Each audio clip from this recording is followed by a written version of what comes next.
بسم اللہ الرحمن الرحیم ان الحمد للہ نحمده ونستعینه ونستغفره ونعوذ باللہ من شرور انفسنا ومن سیئات اعمالنا من يهده الله فلا مضل له ومن يضلله فلا هادي له واشهد ان لا اله الا الله واشهد ان محمدا عبده ورسوله یا ایھا الذین آمنوا اتقوا اللہ حق تقاته ولا تموتن الا وانتم مسلمون یا ایھا الناس اتقوا ربکم الذی خلقکم من نفس واحدہ وخلق منها زوجها وبث منهما رجالا كثيرا ونساء واتقوا الله الذی تساءلون به والارحام ان اللہ كان علیکم رقیبا یا ایھا الذین آمنوا اتقوا اللہ وقولوا قولا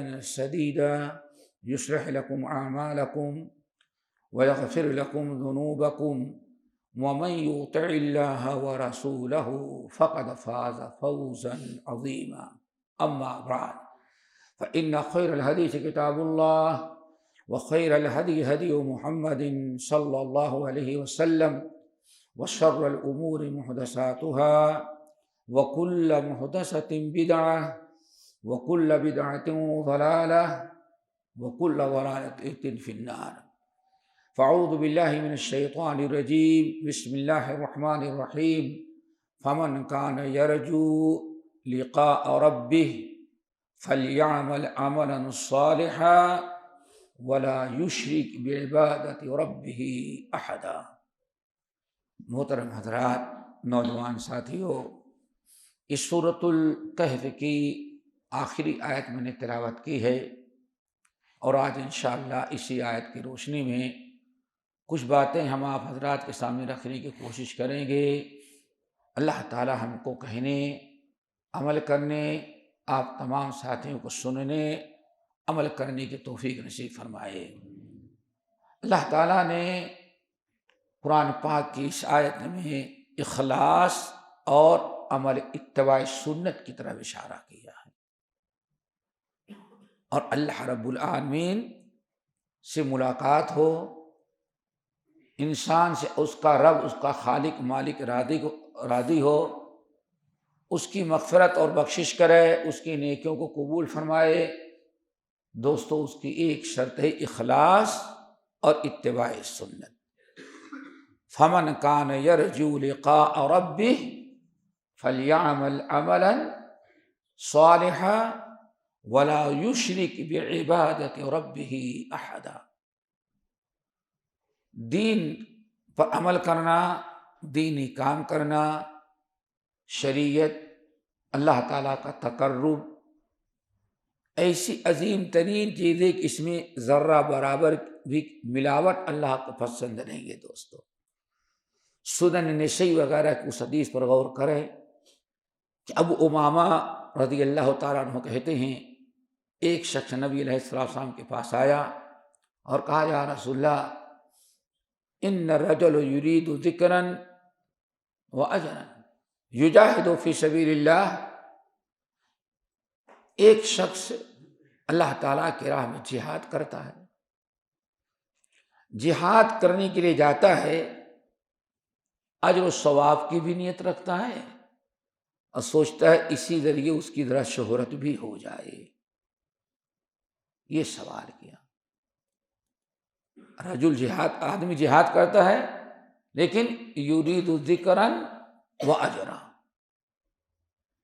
مقصد یہ ہے کہ اللہ تو راضی ہو جائے، اللہ تعالیٰ کی رضا کے ساتھ ساتھ ذرا لوگ بھی مجھ کو پہچان لے، لوگوں میں ہمارا چرچا ہو جائے۔ فما لہ، تو اللہ تعالیٰ اس کو کتنا اجر دے گا؟ اللہ سن فرمایا، اس کو ذرہ برابر اللہ تعالیٰ اجر نہیں دے گا۔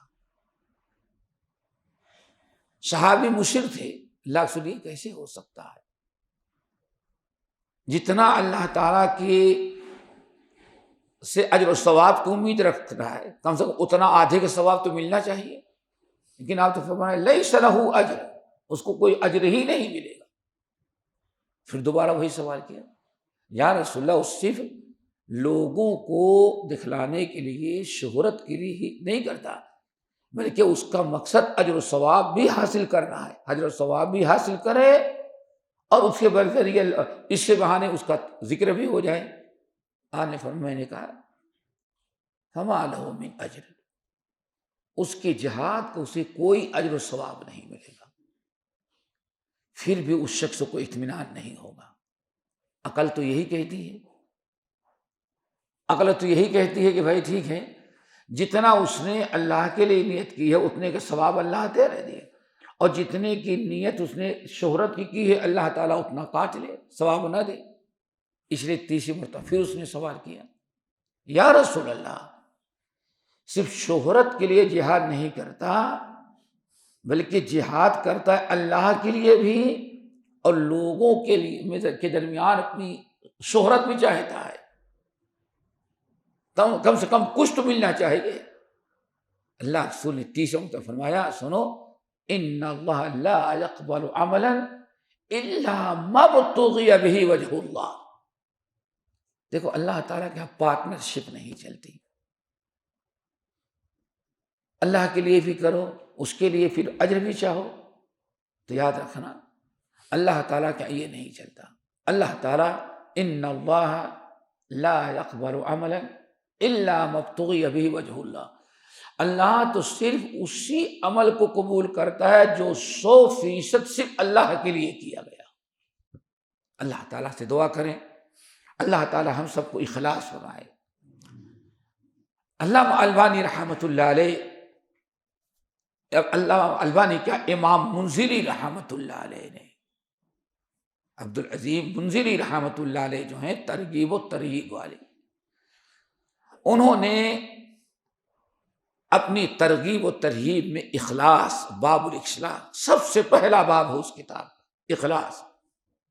ابو فراس الاسلمی رضی اللہ تعالیٰ عنہ سے ایک حدیث نقل کی ہے، حدیث طبرانی وغیرہ کے حوالے سے،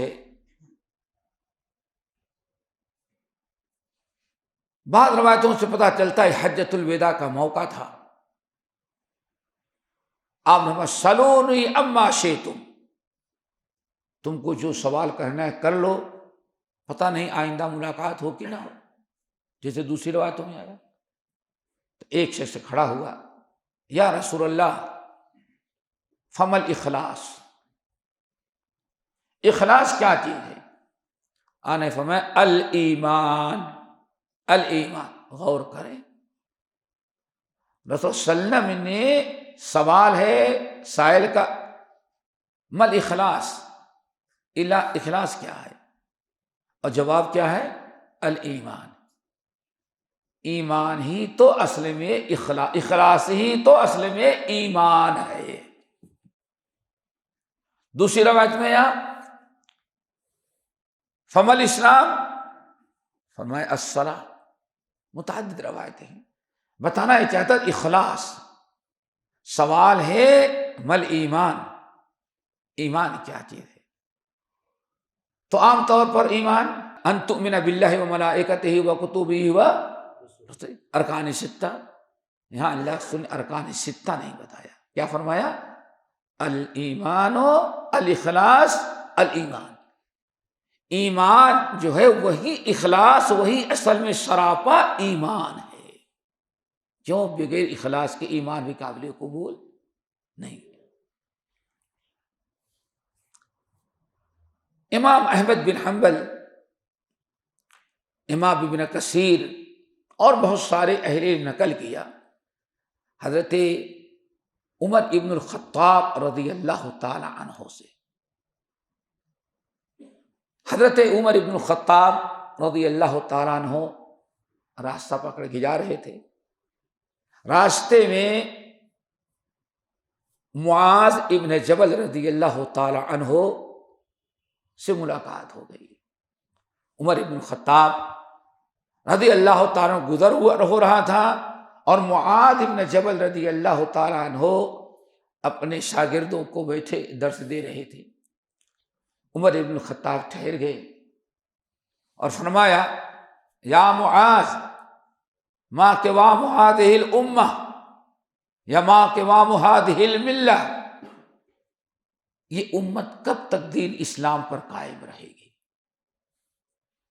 یہ امت جو نبی صلی اللہ علیہ وسلم چھوڑ کے گئے ہیں اس صراط مستقیم پر، اللہ تعالیٰ کے احکام کی پابندی پر، اور دنیا کے اندر عروج پر کب تک یہ قائم رہے گی؟ اور ایک میں ہے یہ امت کب تک، ایک میں ہے ملت اور دوسری روایت میں ہے امت۔ تو اس موقع پر معاذ ابن جبل رضی اللہ تعالیٰ 3 باتیں بیان کی۔ یہی 3 باتیں آپ لوگوں کے سامنے رکھنا ہے۔ اللہ تعالیٰ ہمیں یاد رکھنے کی توفیق نصیب فرمائے۔ آج دوستو بہت سارا فساد صرف اخلاص نہ ہونے کی بنا پر ہے، اخلاص ہی آج مفقود ہے، کہیں نہ کہیں سے ریاکاری، دنیاوی مفاد گھسنے کی کوشش ہی کرتا ہے۔ اس حدیث پر ذرا غور کریں جس کو امام ابن حبان وغیرہ نقل کرتے ہیں۔ ابو سعید الخدری رضی اللہ تعالیٰ عنہ ایک موقع پر مجلس میں کھڑے ہوئے خطبہ دیتے ہوئے، اور خطبے کے اندر فرمایا، لوگوں اپنے آپ کو شرک خفی سے بچاؤ، شرک خفی سے بچاؤ، تبھی تمہارے اعمال، تمہاری نیکیاں قبول کی جائیں گی۔ فَإِنَّ الشِّرْكَ أَخْفَى مِن دَبِيبِ النَّمْلِ،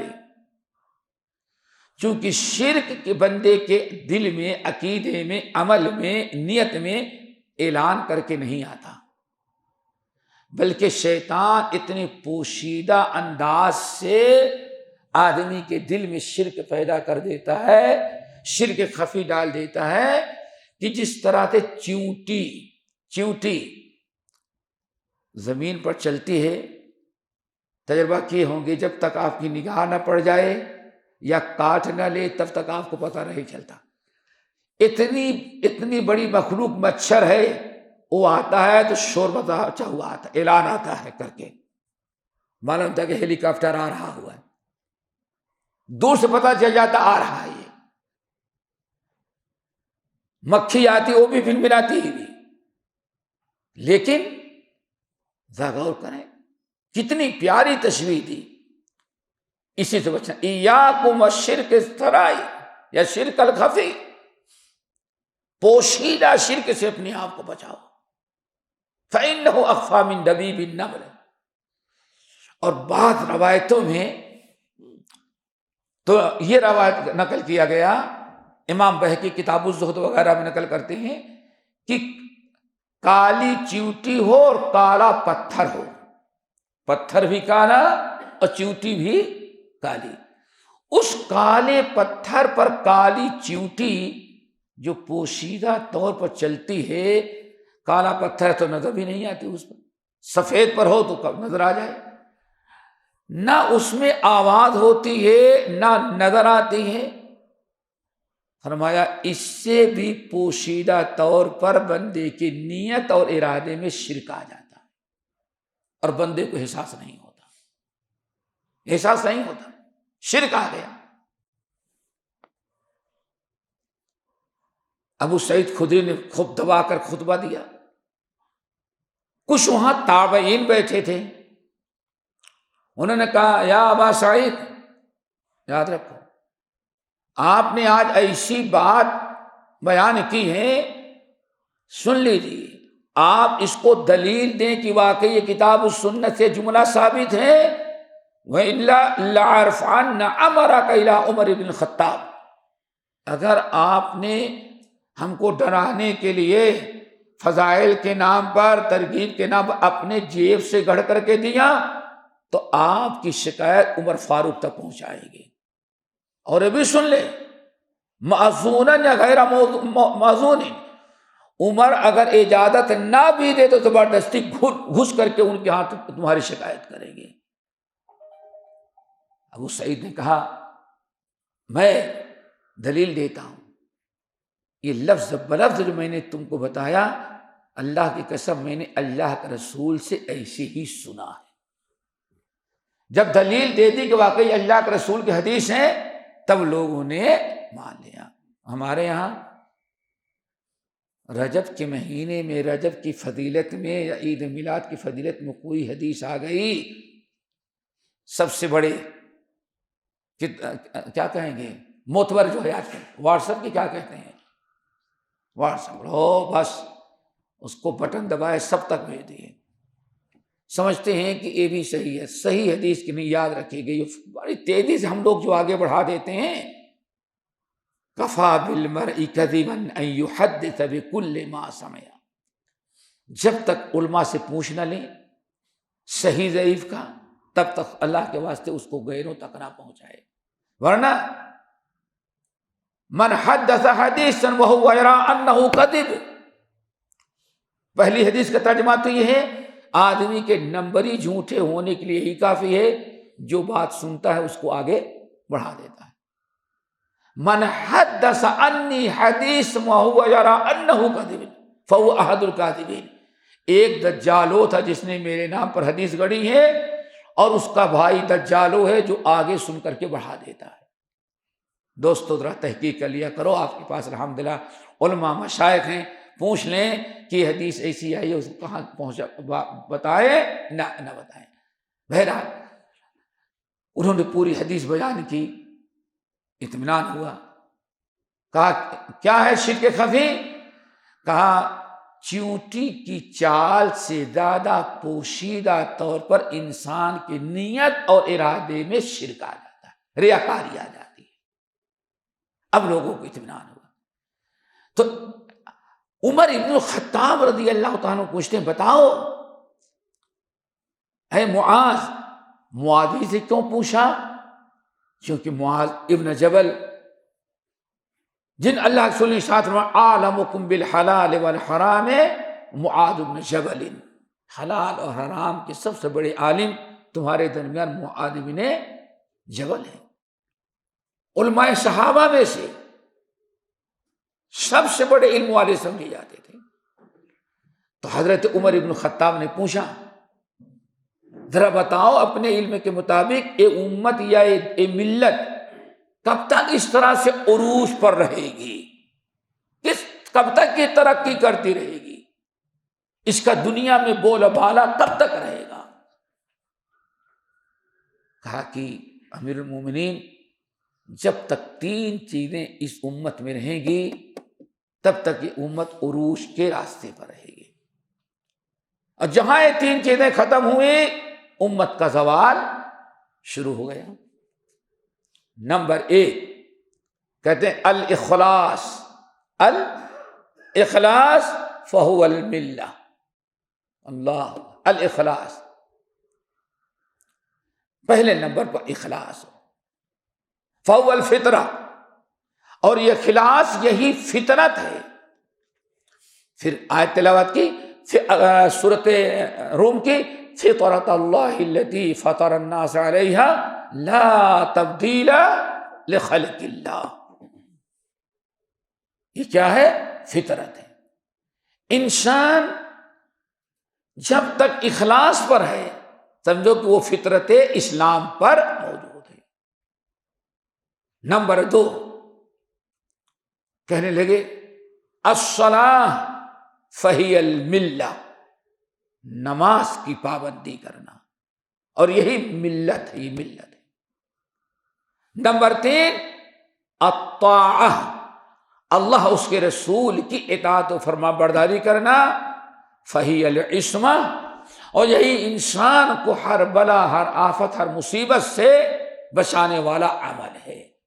یہ تین چیزیں ہیں دوستو، نمبر ایک اخلاص، نمبر دو صلاح، اقامت صلاح، اور نمبر تین اطاعت و فرما برداری۔ اب آئی اخلاص کو ذرا دیکھیں، اخلاص میں اللہ تعالیٰ نے کتنی برکتیں رکھی ہیں، کیسی کیسی برکتیں اخلاص میں رکھی ہیں۔ کہا جاتا ہے، کہا کیا صحیح ہے ان کی حدیث، اس حدیث پر ذرا غور کریں۔ نبی علیہ السلام نے ماضیہ پرانی امتوں کا تذکرہ کیا، اور بعض روایتوں میں پتہ چلا حضرت داؤد علیہ السلام کا زمانہ غالباً تھا، کوئی 100% نہیں، اشارتاً روایتیں ملتی ہیں جس میں ابن حجر رحمۃ اللہ علیہ کہتے ہیں شاید واقعہ کب کا ہے، حضرت داؤد علیہ السلام کا۔ کسی دن اللہ کے نبی نے یا کسی نائب رسول نے اخلاص کی بڑی فضیلت بیان کی، صدقہ کرنے کی۔ جس شخص نے پوشیدہ طور پر، مخفی طور پر صدقہ کیا، اللہ تعالیٰ اس کو اتنا اجر ثواب دیں گے۔ یعنی پوشیدہ طور پر صدقہ کرنے کا، مخفی طور پر صدقہ کرنے کی بڑی فضیلت بیان کی۔ سننے والوں میں ایک شخص تھا، ماشاءاللہ اس کے دن بات آ گئی، لا اتصدقن اللیلۃ، آج ساری دنیا سو جائے گی تو رات کی تاریکی میں صدقہ کروں گا تاکہ کسی کو نہ پتہ چلے، نہ بیوی کو نہ بچے کو، حتیٰ کہ رات کی تاریکی میں جس کو دے رہا اس کو بھی نہ پتہ چلے کہ کس نے ہم کو دی، اتنا پوشیدہ دوں گا۔ اب اشارہ نکلا رات کو، ساری دنیا سو گئی، گیا پاکٹ میں صدقہ کرنے کے لیے، راستے میں جا رہا تھا، کوئی ایک کچھ ترتیب میں اختلاف ہے تھوڑا سا، ایک زانیہ عورت کہیں پیشہ ور جسم فروش اپنی حویج پوری کرنے کے لیے، کمائی کے لیے گھوم رہی تھی،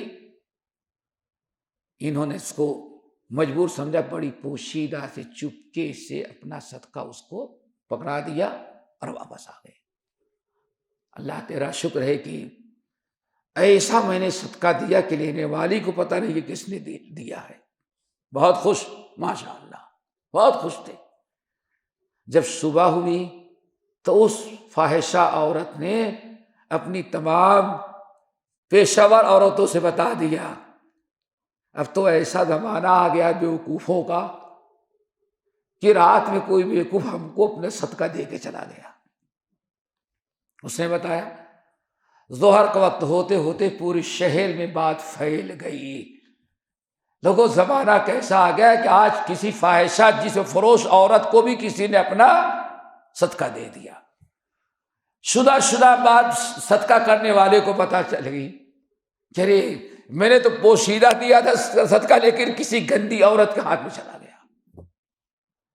پھر کیا کہتا ہے، اللہم لک الحمد علی ثانیۃ، اللہ میں تو پوشیدہ دینا چاہا، اب تیری مرضی تھی، وہ رزق کس کا تھا؟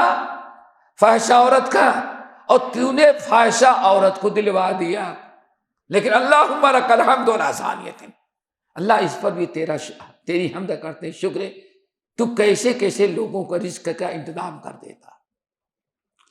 بس آگے بیچارہ سوچا کہ انشاءاللہ آج رات کو جائیں گے، آج تو بیکار گیا صدقہ، آج رات کو جائیں گے تو خوب اچھی طرح سے دیکھ لیں گے کہ صحیح آدمی ہے یا نہیں، اس کو دوں گا۔ گئے بیچارے، رات کو نکلے، جب ساری دنیا سو گئی، نکلے صدقہ کرنے کے لیے تو پتا چلا کہ راستے میں کوئی چور چوری کرنے کے لیے نکلا ہوا تھا۔ وہ سوچے ٹھیک ٹھاک لگ رہا ہے، یہ تو فاحشہ عورت نہیں ہے، اس چور کے ہاتھ میں رکھا، ماشاءاللہ خوش آ گئے، رات بھر بڑا اللہ تعالیٰ کا شکر کیا، آج میرا صدقہ کل تو بیکار گیا، آج کام آ گیا۔ ماشاءاللہ بیٹھے ہیں، صبح جب ہوئی تو شہر میں چرچا ہو گیا، آج کل سے بڑا بیوقوف آج نکلا کل آج والا، کل تو کسی فاحشہ عورت کو دیا، آج تو اس نے کسی چور کو اپنا صدقہ دے دیا، چور بھی مست۔ صبح ہوئی، دوپہر ہوتے ہوتے چرچا ہوا، اس آدمی کو پھر پتا چل گیا کہ میرا صدقہ تو آج بڑی کوشش کی، کس کے ہاتھ میں چلا گیا؟ چور لے گیا، لیکن پھر بھی کہتا ہے اللہم لک الحمد علی ثانیۃ، اللہم لک الحمد علی سارق، اللہ بس تیرا ہی سب کمال ہے، اس پر بھی ہم تیری حمد کرتے ہیں کہ کل کیا تو کسی فاحشہ عورت کو دلوا دیے، تو آج نمبری چور کو تو نے دلوا دیا جو چوری کرنے کے لیے نکلا ہوا تھا۔ لیکن اپنے نہیں سوچتا ہے بیچارہ، دونوں دن کا صدقہ ہمارا رائے نہ گیا، بیکار گیا۔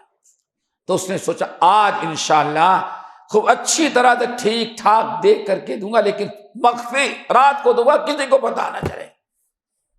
تو جیسے سیٹھوں کا ایک مزاج ہوتا ہے، دوست جن کی آپس میں بنتی ہے، دکان بند کریں گے، کاروبار بند کریں گے، تو رات کو بیوی بچوں کو چھوڑ کے کسی ایک کے گھر میں بیٹھ جائیں گے گپ شپ کرنے کے لیے، چلے گی رات کے 2 بجے تک۔ وہاں اکٹھا تھے سیٹھ لوگ، جب مجلس برخاست ہوئی تو ایک سیٹھ صاحب نکلے جا رہے تھے، اور بیچارہ راستے میں اپنا صدقہ لے کے کھڑا ہوا تھا۔ دیکھا یہ نہ فاحشہ عورت ہے، نہ چور لگ رہا ہے، تو ٹھیک ٹھاک لباس میں، یہ بیچارہ کوئی محتاج اور فقیر ہے جو سفید لباس میں ہے۔ اس کو دیکھ کر کے آ گئے، اور اس کم وقت نے بھی رکھ لیا، نہیں کہا مجھے ضرورت نہیں، فری میں مل رہا تو سیٹھ بھی نہیں بتایا کہ میں اس کا مستحق میں رکھ لیا۔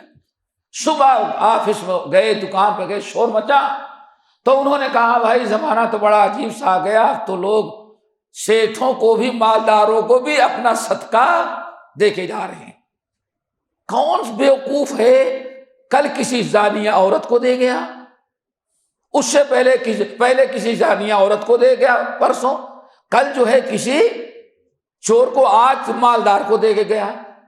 اب بات ہوئی تو پھر یہ سے کہتا ہے اللہ میں کیا بتاؤں، میں تو کوشش کرتا ہوں کہ پوشیدہ دوں تاکہ اخلاص باقی ہے، کسی کو پتہ نہ چلے، لیکن اللہم لک الحمد علی زانیۃ، اللہم لک الحمد علی سارق، اللہم لک الحمد علی غنی، اللہ بس تیرا کمال ہے، تو جس کا جہاں چاہتا ہے دلوا دیتا ہے، میں تو نہیں چاہتا تھا۔ اب بیچارہ تنگ آیا، 3 دن دیا لیکن تینوں دن غلط جگہ، بڑا افسوس کرتا ہے۔ اس وقت کے جو نبی تھے ان کے پاس وحی آئی، یہ اخلاص ہے تو اس کی برکت ذرا دیکھو۔ وحی آئی، وحی آنے کے بعد فرشتہ آیا اور وحی نازل ہوئی کہ اس کو بلائے اور اس کو کہہ دے 3 دن کا تیرا صدقہ، چونکہ اخلاص پر مبنی تھا، گرچہ غلط جگہ گیا لیکن تیرے 3 دن کے صدقے کو اللہ نے قبول کر لیا۔ صدقہ قبول، ایک تو اب اس کی برکت ذرا دیکھیں، تجھے کیا خبر تیرے صدقے میں جو اخلاص تھا اور اخلاص کی برکت جو تھی، تجھے نہیں پتا کہ تیرے صدقے کی برکت سے اس زانیہ زنا سے توبہ کر کے پاک دامن عورت بن گئی۔ یہ بڑی برکت کی چیز ہو، اخلاص ہو۔ نمبر 2، وہ چور جو تھا لعل السارق یتوب عن سرقتها، تمہیں کیا خبر ہے، تم تو بیٹھے ہو، تمہارے اخلاص کی برکت سے چور کو اللہ نے توبہ کی توفیق نصیب کر دی اور وہ بڑا امانت دار بن گیا۔ انسان کے اندر اخلاص ہو، بات جو دل سے نکلتی ہے اثر رکھتی ہے، پر نہیں طاقت پرواز مگر رکھتے۔ اخلاص ہمارے اندر آ جائے، اتنی لمبی چوڑی تقریر کرنے کی کوئی ضرورت نہیں ہوتی، اخلاص کی ضرورت ہے دوستو۔ اذا خرج الکلام من القلب دخل الاذن بغیر اذن، مومن کے اندر اگر اخلاص آ جائے تو مومن کی زبان میں اتنی تاثیر ہوتی ہے، نہ سننے والوں کو بھی کان کے پردہ کو پھاڑتے ہوئے دل میں اتر جاتی ہے۔ اللہ تعالیٰ سے دعا کرو دوستو ہم سب کے اندر اخلاص پیدا ہو جائے، بہت سارے اختلافات، بہت سارے مسائل ہمارے حل ہو جائے جبکہ اخلاص ہمارے اندر آ جائے۔ رہا وہ غنی، مالدار تھا لیکن کنجوس اور بخیل تھا، تم نے صدقہ دیا، تمہارا صدقہ وہاں پہنچ گیا، اب وہ بھی کم سے کم اتنی شرم آئی کہ توبہ کر لیا بخیلی سے، وہ بھی صدقہ دینے والا بن گیا۔ دوستو اخلاص، اللہ تعالیٰ سے دعا کریں کہ اللہ ہمارے اندر اخلاص پیدا کر دے۔ جہاں اخلاص آئے، آج آپ کیا سمجھتے ہیں، واللہ اخلاص کی برکت ہے جو اتنے لوگ اکٹھا ہیں۔ آج پورے ہندوستان میں نہیں، پوری دنیا کے اندر، اس دلی شہر میں اخلاص والے علماء بیٹھے ہمارے، آج پوری دنیا کے اندر اہل حدیث مسلک عام ہو گیا۔ علامہ البانی جیسا انسان جس کو امامت کا لقب ملا، وہ خود کہتا ہے حسنۃ من حسنات اہل الحدیث فی الہند۔ لوگوں البانی کی کیا حقیقت ہے خود لکھتے ہیں، کیا حقیقت ہے؟ ہندوستان میں جماعت اہل حدیث کے کارناموں میں سے، نیکیوں میں سے ایک نیکی میں بھی بن گیا۔ اخلاص تھا۔ کیسا اخلاص؟ حافظ عبداللہ غازی پوری رحمت اللہ علیہ جب 1906 کے اندر آل انڈیا اہل حدیث کا تنظیم بنی، کانفرنس، جب آرا کا نام سنا ہوگا، آرا ڈسٹرکٹ، یہ یو پی اور بہار کی بارڈر ہے، بالکل ندی کے کنارے، آرا شہر ہے گنگا کنارے۔ اللہ، وہاں تھے ابو محمد ابراہیم آروی رحمت اللہ علیہ، ان کے گھر میں یہ میٹنگ ہوئی آرا کے اندر۔ احمدیہ سلفیہ کا نام سنا ہوگا، دربھنگا، وہ یہی تھا پہلے آرا کے اندر۔ اسی مدرسے میں میٹنگ ہوئی، حافظ عبد المنان وزیر آبادی رحمت اللہ علیہ تھے۔ یہ ایسا انسان کہ ایک ایک ہفتے کھانا نہیں کھاتا تھا، طلباء کے لیے پانی پی کر کے زندگی گزار دیتا۔ ابو محمد ابراہیم آروی رحمت اللہ علیہ کا اخلاص کہ جب انہوں نے مدرسہ قائم کیا تو لوگ چندہ دینا نہیں جانتے تھے۔ آرا اسٹیشن پر لانگ روٹ کی جب ٹرین آتی رات کو تو اپنا کپڑا نکال کر کے فقیروں کے لباس پہنتے اور رات بھر کلی کا کام کرتے تھے اسٹیشن پر۔ لانگ روٹ سے جو ٹرینیں آتی، وہاں جب دیکھتے اس ڈبے سے مسافر اتر رہے ہیں، ان کو کلی کی ضرورت پڑے گی، تو پوچھتے کہ کہاں جائیں گے؟ فلاں جگہ جاؤں گا۔ تو کہتے ہیں میں آپ کو پہنچا دوں گا۔ آروی صاحب بڑھاپے میں سارا سامان اٹھاتے کندھے پر، اور آدمی سمجھتا ہے کلی بڑا سیدھا سا شریف لگ رہا ہے، تہجد کی نماز تک رات بھر کلی کا کام کرتے تھے۔ اور جب مزدوری ملتی تھی کلی حمالی کی، لا کر کے فجر کی نماز میں باورچی کو دیتے، تو باورچی جو ہے طلباء کو کھانا پکا کے تھا اور ناشتہ دیا کرتا۔ حافظ عبد المنان وزیر آبادی تھے، وہاں جب بیٹھے اور بات آنے لگی کہ فنڈ کہاں سے آئے گا، مسکین غریب آدمی ہفتے بھر بھوکا رہنے والا، حدیث کا معلم، محدث، استاد، یہ 500 حج کے لیے پتہ نہیں کس کے غرض سے جمع کیے تھے۔ جب پتہ چلا کہ ہماری پورے آل انڈیا اہل حدیث جماعت منظم ہو رہی ہے، کانفرنس کا ہوگی، اب پورے ہندوستان میں ایک اہل حدیث کہاں رہتا ہے، ہر اہل حدیث کو معلوم ہو تاکہ اس کے دکھ درد میں کام آئے۔ اللہ تعالیٰ یہی الفت، محبت، اخلاص آج پیدا کر دے جماعت کے اندر۔ نتیجہ یہ نکلا کہ پورا 500، سب سے پہلے 500 روپے جو تھے نکال کے کہا یہ مرکزی جمعیت کے لیے میں دیتا ہوں۔ ہوگا جب اس کی تنظیم کے لیے دورہ کرنے لگی اور پشاور گئے، وہاں لوگوں سے اکٹھا کیا، تو جو صدر منتخب ہوئے تھے ہمارے حافظ عبداللہ غازی پوری رحمت اللہ علیہ، رات کو جب کانفرنس ختم ہو گئی، کسی شیخ نے کھانے کا انتظام رکھا تھا، سارے لوگ وہاں کھانے کے لیے گئے، تو ہمارا صدر جمعیت، اس وقت امیر نہیں لقب تھا، کیا لقب تھا؟ صدر جمعیت اہل حدیث آل انڈیا ہوتا تھا، وہ بیچارے تھے وہاں۔ جب کھانے کے لیے گئے تو سب موجود، لیکن ہمارا صدر غائب تھا، صدر غائب تھا۔ سب موجود ہیں، پوری کابینہ موجود ہے، لیکن صدر غائب تھا۔ اب تلاش شروع ہو گئی، کہاں گیا کہاں گیا، کہیں نہیں پتہ چل رہا ہے۔ ڈر یہ لگا شاید یہ پٹھانوں نے اغوا کر لیا، پہلے ہی ان کو اہل حدیثوں کو وہابی کر کے بھڑکایا گیا تھا، بڑی مشکل سے اس علاقے میں کھڑے ہو کے ہمیں کانفرنس کرنے دی، شاید کہ ہمارے صدر کو اغوا کر لیا، ڈھونڈ رہے ہیں، رو رہے ہیں، ہائے ہمارا صدر کہاں گیا، کیا جواب دیں گے گھر والے؟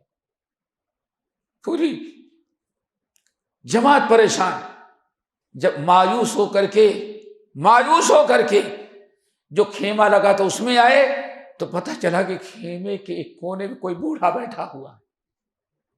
بوڑھے کے پاس گئے، تو پتہ چلا بوڑھا کون تھا، گلاس میں پانی ہے اور 1 مہینے کی سوکھی بھی روٹی گھر سے پکا کر کے لے کے گئے تھے کہ 1 مہینہ میں آنے جانے میں لگے گا، تو روٹی پکاؤ بیوی سے کہا اور روٹی سکھا کر کے رکھ دو تاکہ کھڑا بنا ہو۔ تو 1 مہینے کی باسی روٹی سوکھی ہوئی اس گلاس کے اندر نمک ڈال کر کے پانی کے ساتھ پھر اس میں بھگو کے نرم کر کے کھا رہی تھی۔ تب لوگوں نے دیکھا کہ حافظ عبداللہ غازی پوری ہمارے صدر یہاں موجود ہیں۔ یہ ان کا اخلاص تھا۔ آج اتنے وسائل و ذرائع کے باوجود بھی ہم اپنی دعوت وہاں تک نہیں پہنچا سکتے جن کے اخلاص کی برکت سے کوئی ذریعہ نہیں تھا اور ہماری بات وہاں تک پہنچ جاتی تھی، چھوٹے بڑے ہر جگہ، یہاں تک کہ اللہ اکبر، یہ اخلاص کی برکت تھی دوستو۔ ہمارے اندر اخلاص آ جائے تو ساری مشکلات حل ہو جائیں۔ اخلاص کی برکت تھی۔ جب سعودیہ گورنمنٹ 1926 میں قائم ہوئی حجاز کے اندر، تو اس وقت ملک عبدالعزیز رحمۃ اللہ علیہ کو شوق ہوا، اللہ نے ہمیں یہ منہج عطا کیا ہے، یہ ہمیں مقام عطا کیا ہے، تو ہم آج تک یہ حرم کے اندر قال ابو حنیفہ قال مالک قال فلاں قال فلاں قال ابو یوسف قال محمد قال سرخسی، یہی سب ہو رہا ہے۔ آج تک کہ حرم جو ہے قال رسول اللہ کی صدا سے محروم ہے۔ انہوں نے کہا کہ کوئی محدث ڈھونڈا جائے جو آ کر کے جہاں یہ سارے لوگ اپنا درس دیتے ہیں وہیں کوئی اہل الحدیث آئے اور حدیث کو محدثین کے انداز سے پیش کرے، حدیث پڑھائے بھی اس کی شرح محدثین کے منہج پر ہو اور عمل کی بھی دعوت دے۔ دنیا میں جہاں بھی لیٹر بھیجا کہیں ان کو ایسا آدمی نہ ملا۔ ہر ایک نے کہا ابھی حرم مکی کے اندر شیخ الحدیث بن کر کے بیٹھ کر کے درس دینا، وہ تو ہندوستان ہی میں ایک عالم ہے جو اس لائق ہے، دنیا میں اور کوئی عالم نہیں ہے۔ اللہ اکبر۔ یہ جب ہمارے اندر یہ اخلاص تھا تو بغیر کسی چیز کے وہاں تک ہماری بات پہنچ رہی تھی۔ اللہ اکبر۔ اب کہاں ہے وہ؟ ہندوستان میں ہے۔ کہاں ہے؟ یوپی میں۔ یوپی میں کہاں؟ اعظم گڑھ میں۔ اعظم گڑھ میں کہاں؟ مبارک پور میں ہے۔ اس کا نام ہے عبد الرحمان مبارک پوری میاں صاحب کے شاگرد، جنہوں نے اب سنن ترمذی کی شرح لکھی۔ اللہ تحفۃ العوضی صاحب تحفہ۔ اس وقت ملک عبدالعزیز نے پیسہ دیا، آدمی کو بھیجا اور کہا جا کر کے عبد الرحمان کو وہ ہندوستان چھوڑے، حرم کے اندر آ کر کے مکے میں درس حدیث دے، اور وہ انداز ہو جو بخاری اور مسلم کا جو محدثین کا تھا، کسی مذہب کی دعوت، فرقے کی دعوت نہیں، درس حدیث دے اور حدیث پر عمل کرنے کی دعوت دے۔ جیسے کہ میں نے سنا ہے میاں نذیر حسین کوئی پیدا ہوئے تھے جو حدیث کی دعوت دلی میں بیٹھ کے دیا کرتے تھے۔ دعوت آئی لیکن صاحب تحفہ نے انکار کر دیا، مولانا عبد الرحمان مبارک پوری نے، نہیں ہمارے پاس اتنا ٹائم نہیں، ہماری ضرورت یہاں زیادہ ہے، ہم ترمذی کی شرح کر رہے ہیں، ہمارے ہندوستان میں ہماری جماعت کو زیادہ تھا، ہم یہی رہ کے خدمت کریں گے۔ جانے سے انکار کر دیا تو پھر کسی اور کو ہاں بلایا گیا۔ کہنے کا مطلب دوستو اخلاص اگر آئے تو ہماری بڑی ساری مشکلات آسان ہو جاتی ہے، سب کچھ ہوتا ہے، لیکن اس کا اخلاص پیدا کرنا ہمارے لیے مشکل ہو رہا ہے۔ اللہ تعالیٰ سب کے دلوں میں اخلاص پیدا کر دے۔ اور اخلاص ہی کیا ہے؟ دین، یہ منہج، یہ جماعت اسلام، اس کی ساری عروج و ترقی اور اس کا تحفظ، اس کی بقا کس پر ہے؟ معاذ بن جبل نے کہا کہ الاخلاص هو اخلاص ہی اصل میں فطرہ ہے، فطرۃ اللہ التی فطر الناس لا تبدیل لخلق اللہ۔ یہ فطرت بدلنے نہ پائے، یعنی اخلاص میں ذرہ برابر ریاکاری دل میں نہیں آنا چاہیے۔ اللہ تعالی ہمارے قلوب کو صاف کر دے اور ریاکاری سے محفوظ رکھے۔ نمبر 2، دوسری چیز کیا تھی بھائی؟ الصلاۃ ہی الملہ، الاخلاص والفطرہ، الصلاۃ ہی الملہ، ملت اسلامیہ، رہبران ملت۔ نماز کی پابندی ہی اصل میں یہ ملت اسلامیہ کی جڑ اور بنیاد ہے۔ اللہ تعالیٰ سے دعا کرو تمام مسلمانوں کو نمازی بنائے، اور نماز بھی ہو تو دوستو اخلاص کے ساتھ، خشوع خضوع کے ساتھ. اور نماز میں اگر خشوع خضوع آ جائے تو شاید بہت ساری آسانیاں ہمارے لیے پیدا ہو جائیں، لیکن سب کچھ جو چیز ختم ہوئی وہ کیا ہو گئی؟ وہ نماز کا خشوع اور خضوع. بدن میں کھجلی کب شروع ہوتی ہے بھائی؟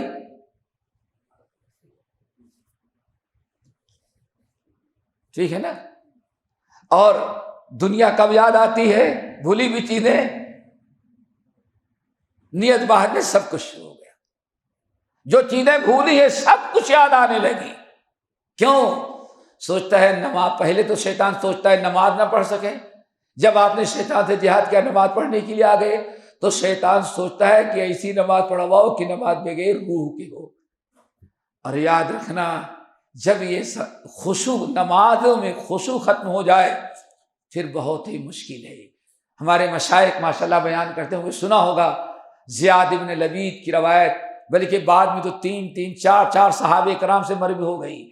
زیاد بن لبید کہا جاتا ہے مدینے میں انصار کے چودھری ٹائپ کے لوگ تھے، جس کو مانے سردار چودھری کہتے ہیں، بڑے ہی پاورفل.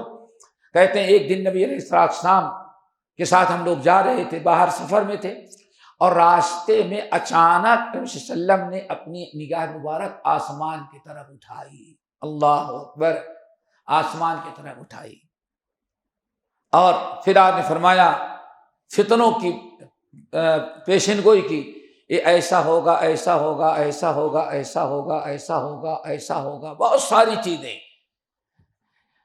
تو لوگوں نے کہا یا رسول اللہ متا دا کا، اتنی پیشین گوئیوں کی جو خبر آئی، جو پیشین گوئیاں بتا رہے ایسا ہوگا، فتنہ ایسا ہوگا، ایسا ہوگا، متا دا کا، یہ کب آئے گا؟ یہ ساری چیزیں کب ہوں گی؟ یہ تو بڑی خطرناک چیزیں.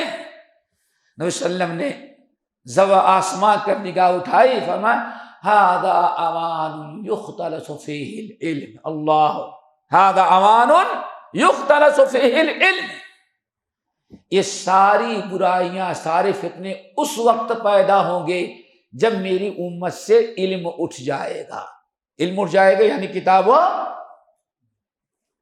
و سنت کا علم اٹھ جائے گا.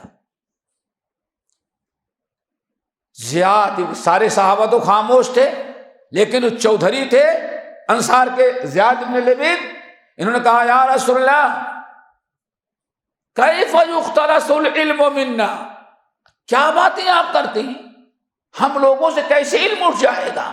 اب ذرا دیکھیں کیوں.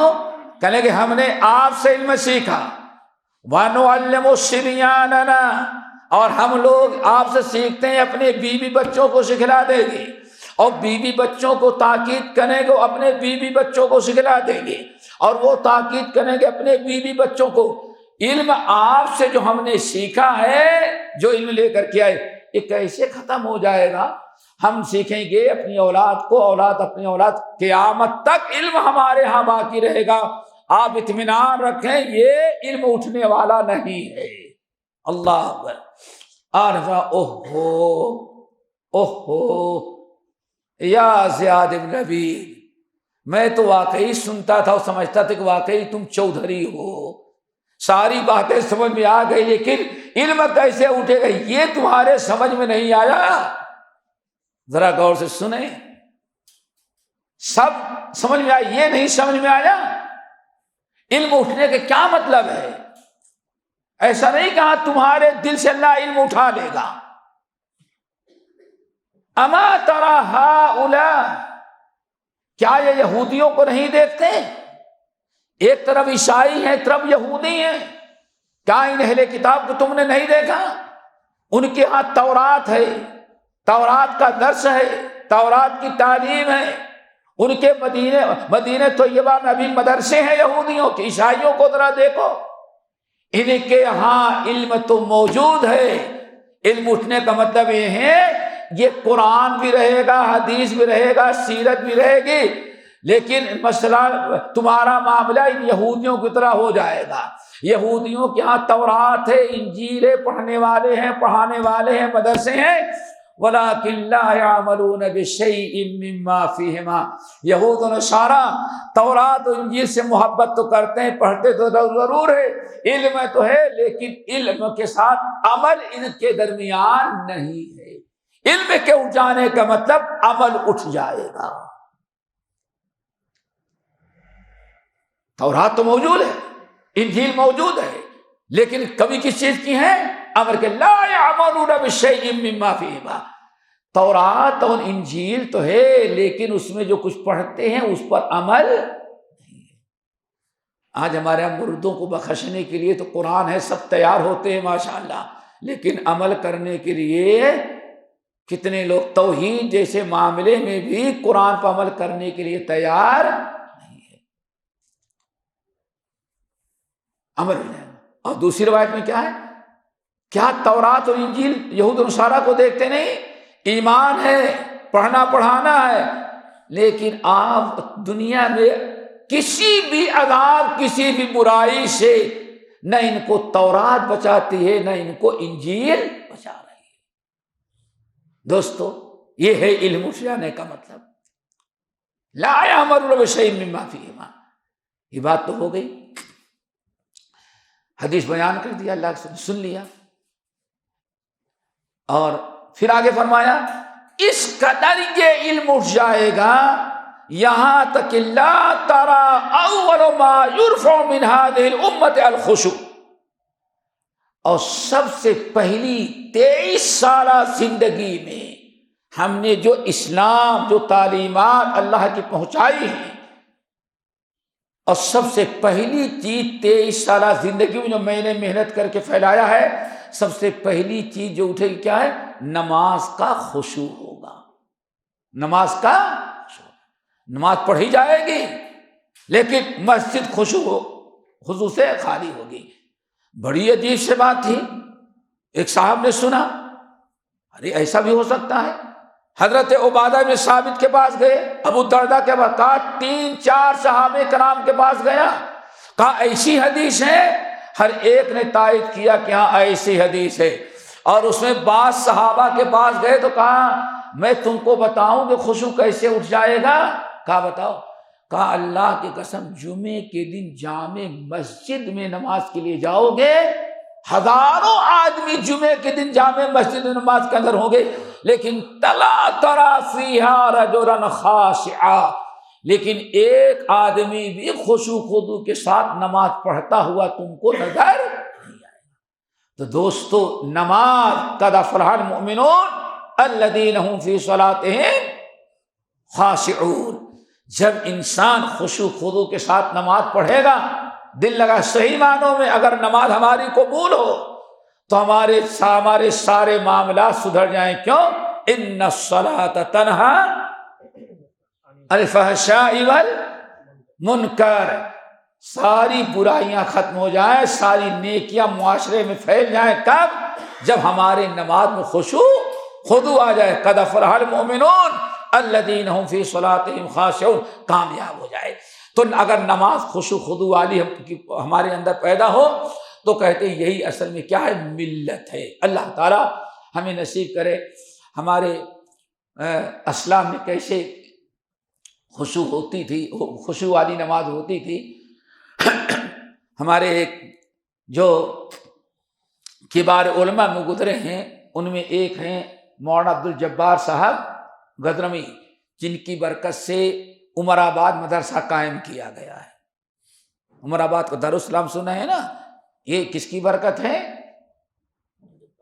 اہل حدیث علماء کی اور مولانا عبدالجبار غزنوی کی رحمت اللہ علیہ۔ وہاں ان کے قرآن کا درس سننے کے بعد کاکا عمر جو تھے وہ اہل حدیث بنے، اور کہا میں چاہتا ہوں، اللہ نے مال دیا، کچھ کر اسلام کے لیے کروں۔ تو کہا ساؤتھ انڈیا میں کوئی بڑا ادارہ نہیں، تم کو ایک ادارہ قائم کرو۔ تو انہوں نے آ کر کے زمین خریدی، مالدار تو تھے ہی، پھر زمین خریدنے کے بعد ادارہ بنایا، اس کا نام دارالسلام رکھا۔ یہ چلا، اب جب پڑھا قائم تو کر لیا، پڑھانے والا کوئی نہیں مل رہا تھا، تو میاں صاحب کے شاگرد تھے مولانا نعمان، یہ مئو کے، اعظم گڑھ کے، ان کو میاں صاحب کے توسط سے بھیجا گیا، تو اس طرح سے بہرحال وہ چلا۔ اب آج اس کا کیا حشر ہے اللہ تعالیٰ بہتر جانتا ہے، اللہ تعالیٰ سب کی اصلاح فرمائے دوستو۔ تو کہتے ہیں واللہ نماز کیسے ہوتی تھی، گرمی یہی موسم تھا آج کل کا، گرمی ہو رہی تھی، بارش کا موسم تھا، بارش کے موسم میں اگر بادل ہو جائے اور ہوا نہ چلے تو پھر دیکھیں کیسی مصیبت آتی ہے۔ نماز پڑھا رہے تھے عصر کی اور چلے گئے، نماز بڑی لمبی ہوتی تھی اور نمازی کی حالت میں بارش شروع ہو گئی اور یہ نماز پڑھا رہے تھے، نماز پڑھاتے جا رہے ہیں، مقتدی نماز پڑھ رہے تھے، ایک بھگا دوسرا چھوڑ کے بھگا، کتنی دیر تک بھیگے گا، سب سلام پھرے تو پتا چلا مؤذن اور ایک نمازی اور ہے بس۔ کہاں گئے؟ کہا حضرت بارش شروع ہو گئی تھی، بھیگ رہے تھے، سب واپس چلے گئے، رونے لگے۔ خشوع خضوع، ہمارے اسلام میں خشوع کیسے، رونے لگے، ہزاروں قطار آنسو، اللہ مجھ سے کتنی بڑی غلطی ہو گئی، ہمارے نمازی تنگ آ کر کے بھگ گئے۔ پھر کہتے آخر کیا، واللہ بارہ شد عبد الجبار را خبر نہ شد۔ لوگوں ہم معذرت چاہیں گے، اللہ کی قسم بارش ہوئی لیکن عبد الجبار نماز پڑھا تو اس کو احساس نہیں ہوا کہ اوپر سے بارش ہو رہی ہے، اتنا خشوع خضوع والی نماز ان کو پتہ ہی نہیں چلا کہ بارش ہو رہی ہے۔ لوگوں اللہ تعالیٰ مجھے معاف کرے، آپ لوگوں سے معذرت کرتا ہوں، واللہ بارہ شد وعبد الجبار نہ خبر نہ شد، بارش ہوئی لیکن عبد الجبار نماز کی حالت میں تھا، نماز میں اس کو بارش کا احساس نہیں ہوا۔ اگر احساس ہو گیا ہوتا تو ہمارے مقتدیوں کو تکلیف نہ ہوتی، ہم آگے بڑھ گئے ہوتے اور مقتدی اپنے آپ کو نماز بھیگنے سے بچا لیتے، لیکن خشوع خضوع ہوتا تھا۔ اللہ اکبر۔ ایک مسافر کہتا ہے میں چمڑے کا کاروباری تھا، میں امرتسر گیا ہوا تھا تو سوچا کہ ہوٹل میں ٹھہرنے کے بجائے مسجد میں ٹھہر جائیں، مسجد میں کہنے کے ٹھہر گئے، سو گئے۔ رات کو تقریباً 12 بجے کے بعد معلوم پڑا کہ بارش ہو رہی ہے، چھت گیلی ہو گئی ہے اور چھت کا پانی ٹپک رہا ہے۔ تو یہ تو شطرنجی آپ لوگ بولتے ہیں نا، اتنا کہاں ہوتا، زیادہ چٹائی تھی، چٹائی کہتے ہیں جیسے پانی ٹپکتا ہے تو پھٹ پھٹ ایسے آواز آ رہی تھی۔ وہ تاجر بیچارہ کہتا ہے میری نیند کھل گئی اور برابر پانی ٹپک رہا تھا، تو میں نے سوچا کہ اللہ کے گھر میں ٹھہرے ہیں، چٹائی اگر خراب ہو گئی بارش سے تو قیامت کے دن اللہ ہم سے بھی پوچھے گا، تم چٹائی میرے گھر میں سوتے تھے اور چٹائی نہیں بچا سکتے تھے۔ کہتے ہیں کہ یہ سوچ کر کے میں اٹھا کہ پہلے چراغ جلا لو، چراغ پہلے لائٹ نہیں تھی، دیکھے ہوں گے پرانے گھروں میں تاک بنا رہتا تھا تو اس کے اندر چراغ رکھتے تھے تاکہ روشنی ایک تو ہوا وغیرہ سے بچ جائے، دوسرے روشنی وہ محفوظ رہے گی تو زیادہ ہوگی۔ کہتے ہیں پھر میں نے دیکھ لیا تھا کہ فلاں جگہ مسجد کے طاق پر عشاء کے بعد مؤذن بجھا رہا تھا، تو میں نے دیکھ لیا تھا کہ ادھر طاق ہے۔ کہتے ہیں اٹھا ایسے دیوار پکڑ کر کے وہاں تک گیا، ہاتھ جب طاق میں گیا تو کہتا ہے کہ اور آواز آ رہی ہے، چٹائی خراب ہو رہی ہے، چھت ٹپک رہی ہے، میں 100% یہ یقین کر رہا ہوں کہ شاید یہ بارش ہو رہی ہے۔ کہتے ہیں آگے گیا، جب چراغ جلایا تو کچھ نہیں پتا چلا۔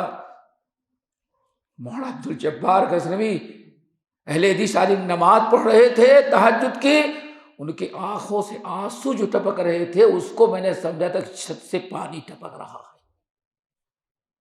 یہ ہماری نمازیں تھیں، یہی وہ نماز ہے جس کے مطابق معاذ بن جبل کہتے ہیں الصلاۃ ہی الملہ، پورے دین اسلام کے تحفظ و بقا کا دار و مدار کیا ہے؟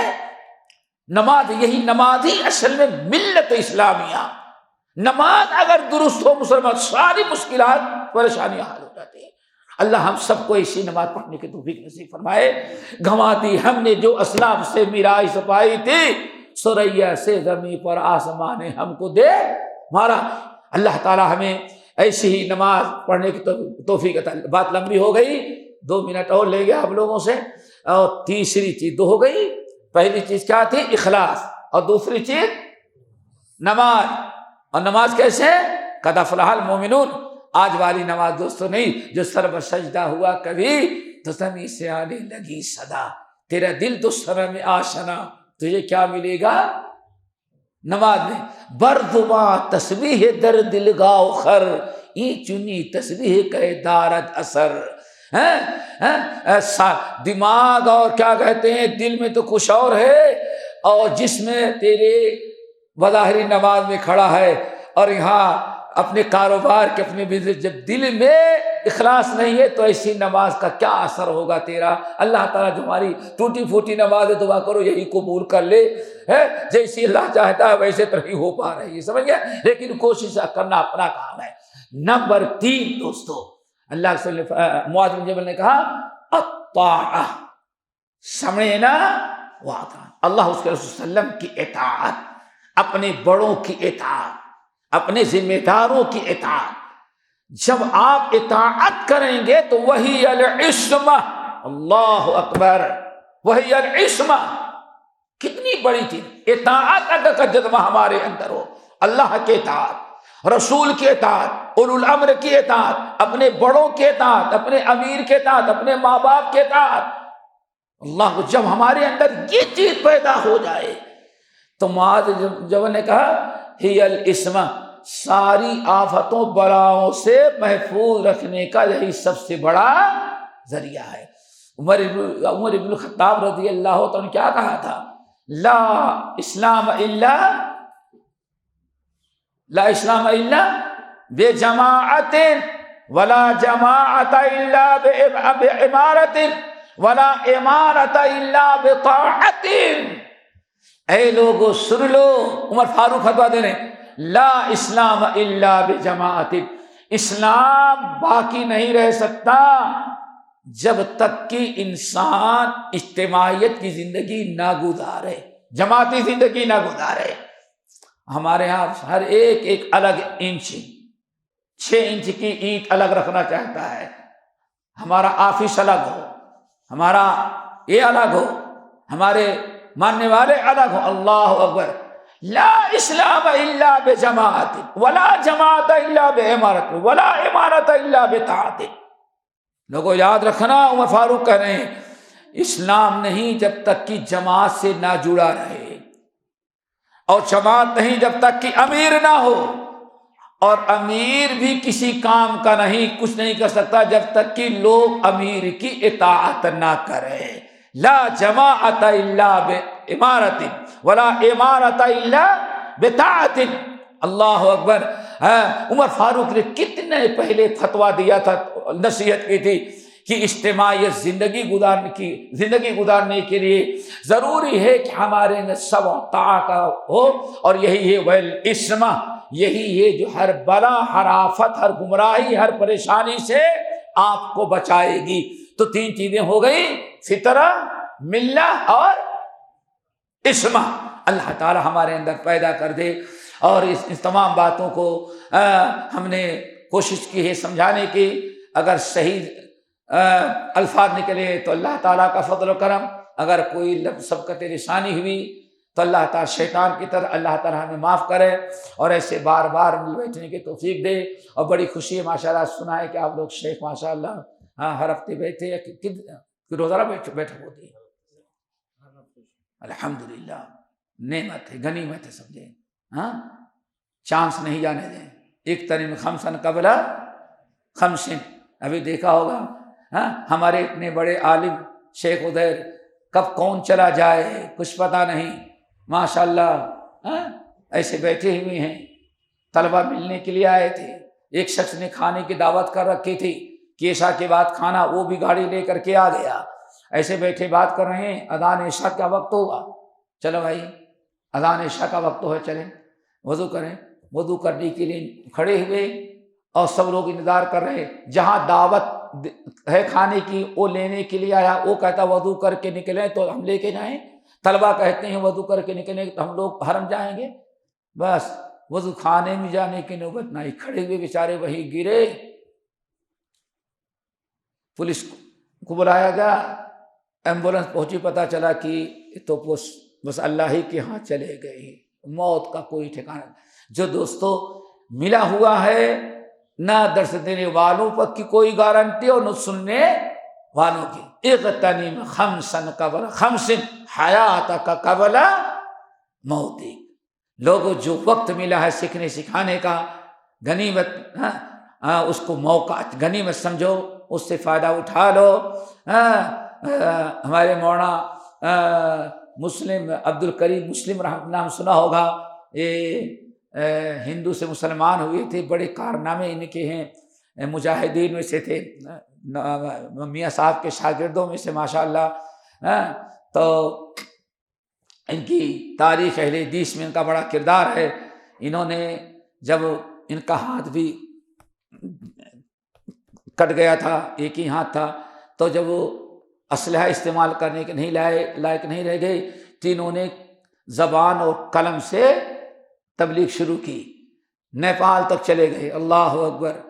تو انہوں نے اپنی دیوان گلشن ہدایت لکھی، بڑی پیاری بات کہتے ہیں، موت سے کس کو رستگاری ہے، آج وہ کل ہماری باری ہے۔ دوستو جو وقت ملا ہے سیکھنے کا سکھانے کا، اس کو ضائع نہ ہونے دیں، اس کو غنیمت سمجھیں، اور ہماری جو شناخت ہے اہل حدیثوں کی، عشاء کے بعد اور فجر کے بعد درس قرآن اور درس حدیث، ان کو معمولی نہ سمجھے دوستو۔ یہ مسجدوں میں جو درس ہوتے ہیں، اللہ نے انہیں بہت خیر و برکت رکھی ہے، بہت خیر و برکت رکھی ہے۔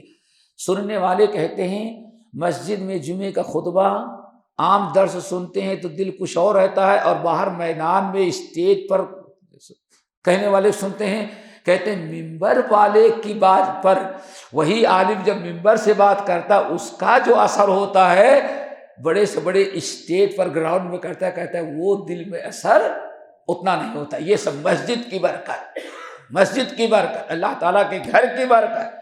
تو اللہ تعالیٰ جو موقع دیا ہے دوستو، اس کو ذرا سیکھتے رہیں، ضائع نہ کریں۔